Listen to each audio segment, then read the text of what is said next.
राधा स्वामी सतगुरु प्यारी साध संगत। जैसे कि मैंने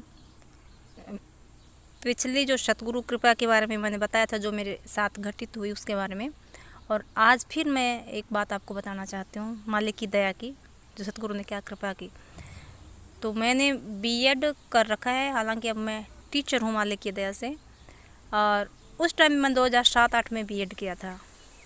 मतलब मैंने 3-4 पेपर दे दिए थे। मैं पटवारी के भी पेपर, ग्राम सेवक के भी, टीचर्स के भी मैं देती थी। 5-7 पेपर मैंने दे दिए थे। लेकिन मैं मतलब पेपर में इतनी घबरा जाया करती थी, मेरे पसीना आ जाता था और घबराहट हो जाती थी मेरे बहुत ज़्यादा। मैं तैयारी तो करती थी, हालांकि कोचिंग नहीं की, फिर भी मैं घर पे ही पढ़ती रहती थी। जितना भी टाइम, जैसा भी मेरा शरीर सहयोग देता था, मैं पढ़ती थी, मेहनत करती थी।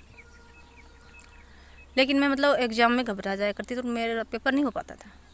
अब महाराज जी का नाम, सतगुरु कृपा, मालिक की दया के बारे में बताना चाहती हूँ। 2011 में मैंने नाम लिया था, अप्रैल 2011 में, और टेट का फॉर्म भी भर दिया था। तो 2011 में ही हमारा जून में ही पेपर था टेट का, वो मेरा क्लियर करवा दिया मालिक ने अच्छे नंबरों से। फिर 2012 में टीचर्स की वैकेंसी निकली और उसमें मेरा बाढ़ में सिलेक्शन हो रखा है।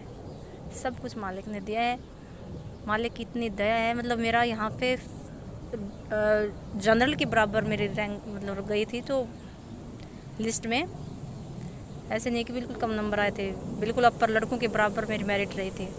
और मैं कुछ नहीं करने वाली, सब कुछ मालिक ने किया, करवाया उन्होंने। मतलब मैं पढ़ती तो पहले भी थी, लेकिन पढ़ा हुआ कुछ काम में नहीं आ रहा था। मैं बिल्कुल नहीं घबराई, मैंने आराम से, आसानी से, एकदम सहज भाव से पेपर दिया। और उसके बाद में मेरा यहाँ पे सिलेक्शन हो रखा है 2012 से। ये सब मालिक का दिया, महाराज जी राधा स्वामी दिनोद की जो है उनकी कृपा है। और फिर मैंने एस्टेट हरियाणा का भी दिया 2012 में भर्ती देने के बाद। लेकिन 12 वहाँ पे भी मैंने कभी कोचिंग नहीं की, हमारे गांव की भी गई, मतलब 2 लड़कियाँ मेरे साथ में, और अच्छी तैयारी भी कर रही थी। मैं बिल्कुल 5-7 दिन में बुक्स को पढ़ा मैंने। हालांकि पहले की जो तैयारी थी, थोड़ी बहुत पढ़ती तो रहती थी, मेरी लगन है, रुचि थी पढ़ने में।